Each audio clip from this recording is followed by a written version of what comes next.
अधूरी ख्वाहिशें। नीला और आरव की पहली मुलाकात एक सर्द शाम को शहर के पुराने कैफे में हुई थी। दोनों की नज़रें बस एक पल के लिए टकराए, पर उस पल में कुछ ऐसा था जो दोनों को अपनी ओर खींचता चला गया। नीला एक कलाकार थी, उसकी आंखों में सपनों की चमक थी। वो रंगों से खेलना जानती थी, उसकी हर पेंटिंग में उसकी भावनाएं झलकती थीं। दूसरी ओर आरव एक संगीतकार था, उसका जीवन संगीत के सुरों में बसा था। आरव ने देखा कि नीला ने उसके पसंदीदा कोने की मेज पर अपनी नोटबुक रखी थी और रंगों में लिप्त थी। उसे देखकर आरव की उंगलियां अपने आप उसके गिटार की तारों पर थिरकने लगीं। उनके बीच की दूरी कम होती चली गई, और देखते ही देखते उन्होंने बातें शुरू कर दी। दोनों की बातों में कुछ ऐसा था जो वक्त को रोक देता था। एक दिन आरव ने नीला से कहा, तुम्हारी पेंटिंग्स में जो भाव हैं, वो मुझे संगीत में मिलते हैं। ऐसा लगता है जैसे हम दोनों एक ही धुन का हिस्सा हैं।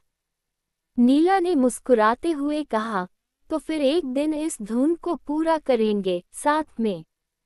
वक्त के साथ उनका प्यार और गहरा हो गया, मानो दोनों एक दूसरे के बिना अधूरे थे। पर एक दिन नीला ने आरव से मिलकर कहा, मुझे कुछ दिन के लिए अपने गांव जाना है।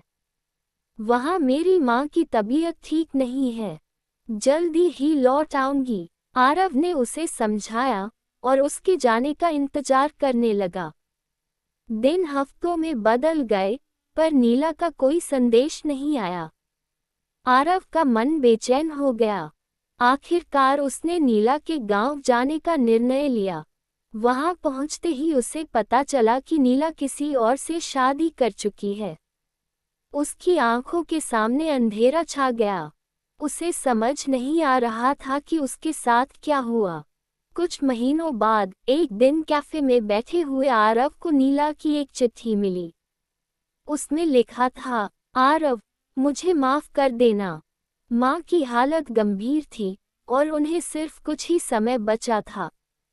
उनकी आखिरी ख्वाहिश थी कि मैं उनके बचपन के दोस्त के बेटे के साथ शादी कर लूं।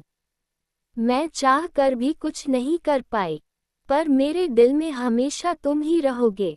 तुम्हारे साथ बिताया हर पल मेरे लिए एक खूबसूरत ख्वाब था।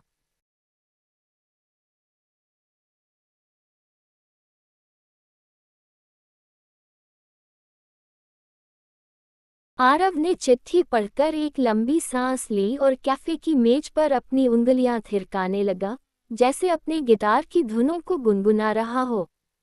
वह जानता था कि नीला उसकी नहीं हो सकती, पर उसकी धुन में हमेशा उसकी अधूरी ख्वाहिशें रह जाएंगी। आरव के लिए नीला की चिट्ठी एक बड़ा झटका थी।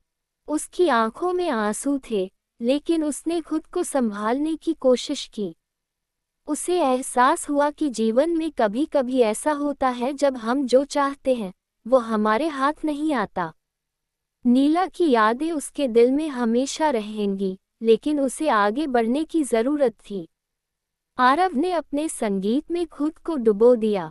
उसने न केवल गिटार बजाना जारी रखा, बल्कि अपने अनुभवों को गीतों में भी ढालना शुरू किया। उसकी हर धुन में नीला की छवि और उनकी यादें बसी थीं। जब वह गाता, तो उसके गीतों में एक गहरी भावना और दर्द होता था, जिसे सुनकर लोग उसकी कला को सराहते थे।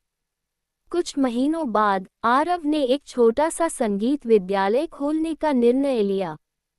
उसका लक्ष्य था कि वह युवाओं को संगीत की सिखाए और उन्हें अपने सपनों के पीछे भागने के लिए प्रेरित करे।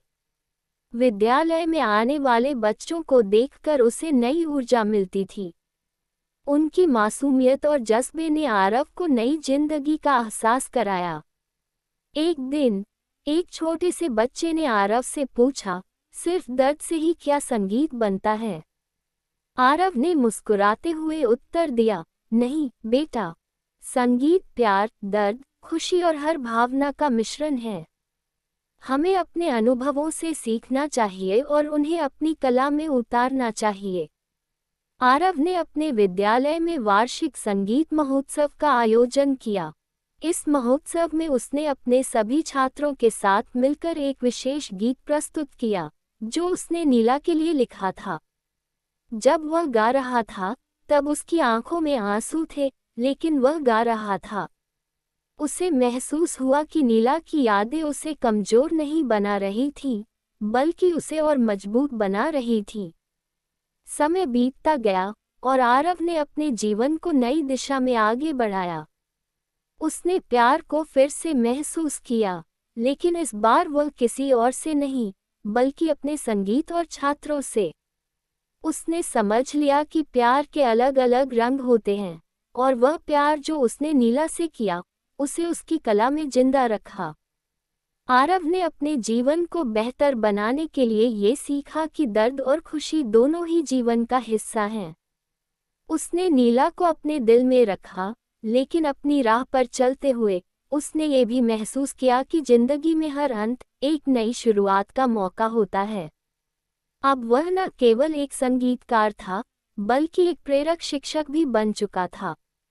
हर बार जब वह अपने गिटार को उठाता, तो उसे नीला की याद आती, लेकिन अब वह उसे अपनी प्रेरणा के रूप में देखता था, जो उसे अपने सपनों के पीछे भागने के लिए प्रेरित करती थी।